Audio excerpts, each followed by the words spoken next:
Hey everyone, and welcome back to another video for today. So as you can see, this is the current state pre-market on a Thursday. Of course, the big name that is down is of course Oracle, down 12%. Now the market yesterday, of course, during the FOMC meeting was green, right? I think we were quite happy with the reaction. We got a rate cut and we even got a dovish Jerome Powell. So all of that was quite good.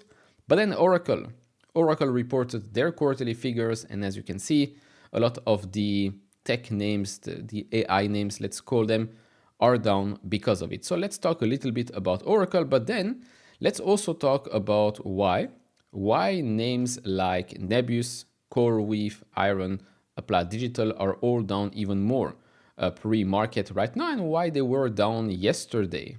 During the day, they were also down 2, 3, 4%. It might have something to do with the market maybe anticipating not a great earnings report, earnings call by Oracle, or it might have to do with space because ASTS was up yesterday substantially, and the same for Rocket Lab.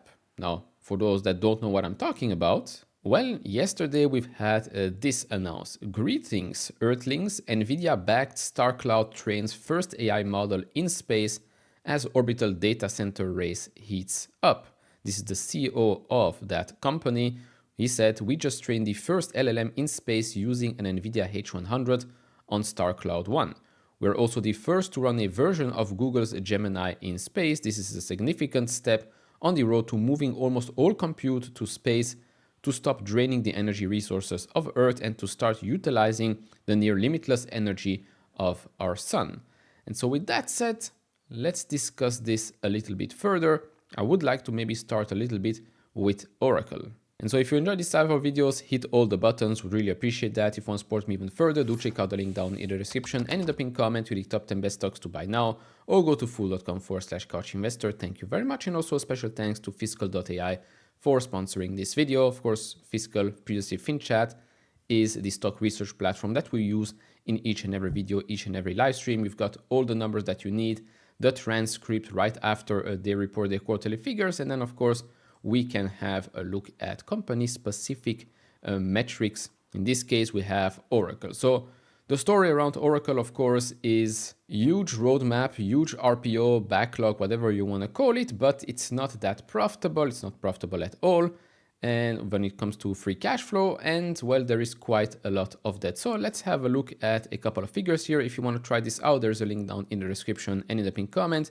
You'll get 15% off if you use the link, and new users will get Fiscal Pro for free for the first 2 weeks. So of course, the first big number and the bigger reason why 3 months ago the stock popped is because of this. It's because of the huge increase in RPO. And this quarter, it's actually over $500 billion.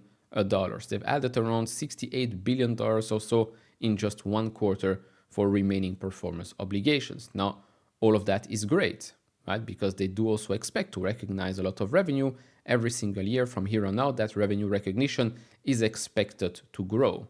Now, what's the problem then? Well, the problem is obviously this: free cash flow. There is no free cash flow. There is only outflows at the moment. They're also raising quite a lot of money to make sure that they can meet those deadlines, that they can actually, well, recognize all of that revenue. So previously Oracle previously was generating billions and billions of dollars in free cash flow. But right now, last 12 months, we're sitting here at $13.1 billion negative.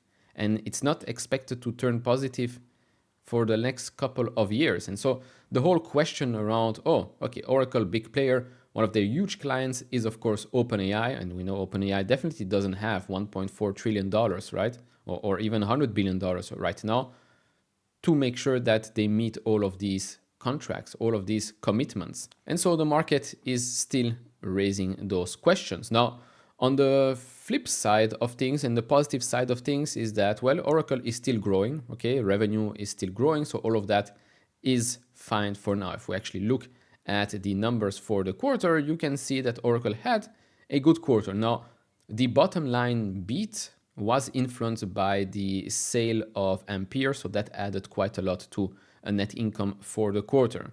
But all in all, this is a business that, yes, is growing, But I do think that the market was just maybe anticipating a little bit too much, especially after the huge jump 3 months ago. Fine, we've had a correction, let's say, right? We're not in the $300 anymore.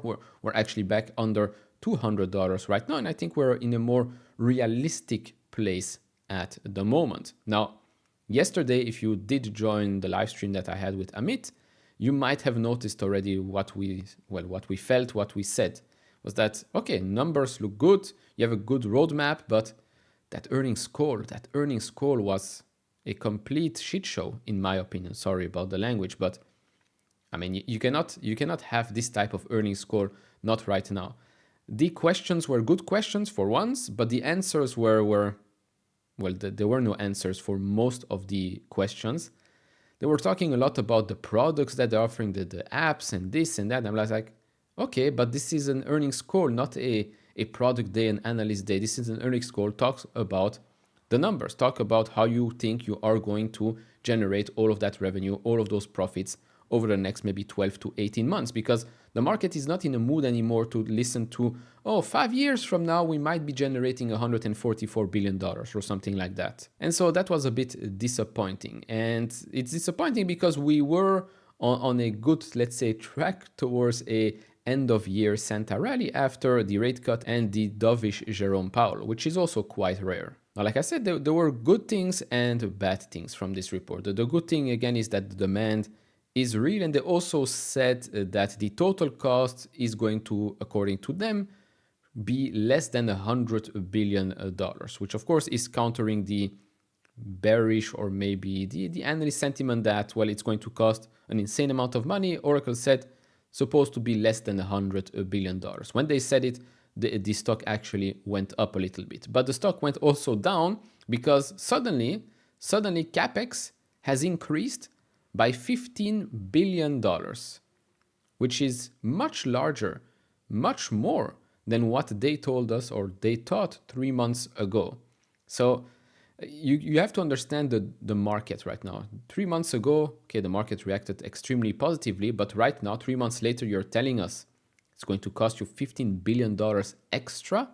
You already don't have that type of money. And so when that was announced, stock came down even further. And so right now with Oracle, it's really about them moving as fast as possible, recognizing as much revenue as possible to, of course, fund that huge pipeline. Moving on to the data center in space discussion, right? Because as I said, as I've shown you, Nebius, Iren, CoreWeave, and those neoclouds have come down yesterday, are down pre-market. Maybe by the time you're watching this, they're down more, or maybe they've recovered.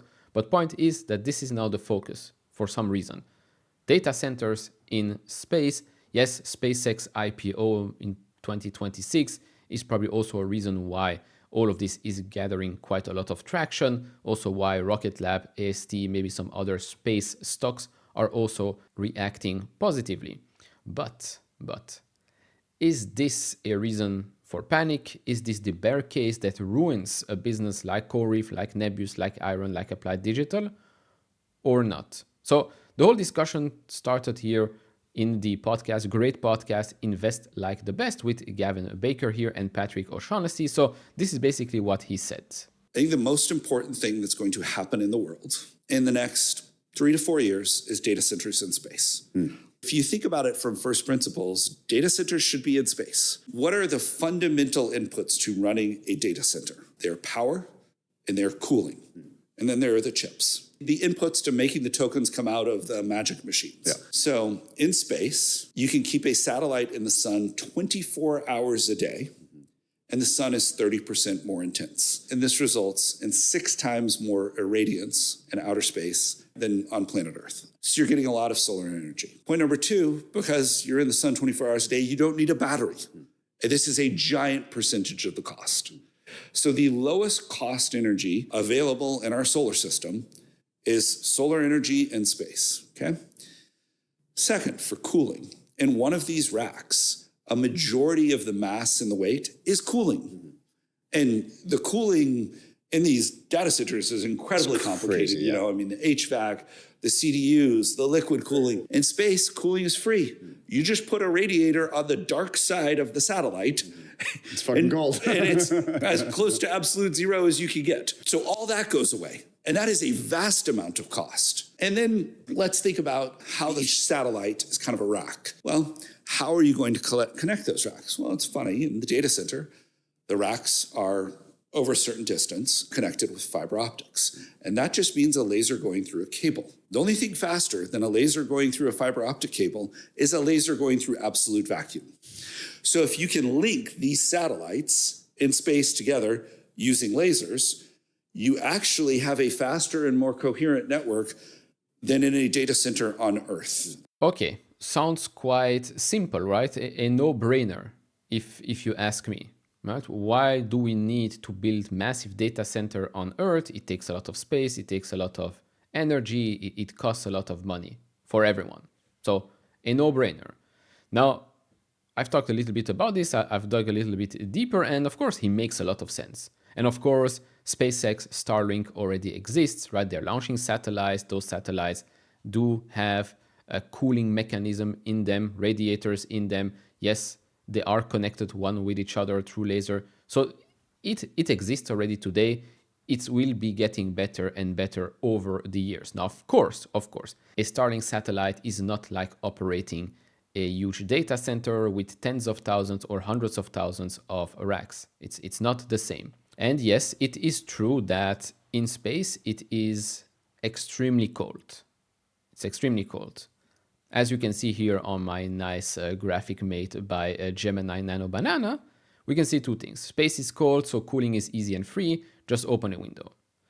The fact is that a vacuum is a perfect insulator. Heat has nowhere to go, but slowly radiate away. It's like keeping hot coffee in a thermos, not cooling in a fridge. Now, of course, you have solar heat, which is perfect, right? Which is perfect. You can, of course, program the satellite to always face the sun, and then the back of the satellite is always going to face the dark side of it, which is much, much cooler. And so the solution is to have massive radiators. Now, how massive a radiator do we need?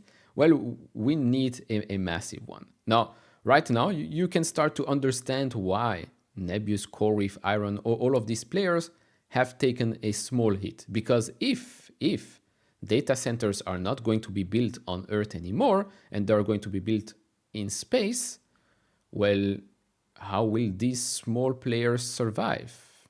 Well, first of all, 3 to 4 years, let's calm down. This reminds me of this whole quantum computing story where, yes, in the next 3 to 4 years, 3 to 5 years, it's going to take over the world. GPUs are going to be obsolete.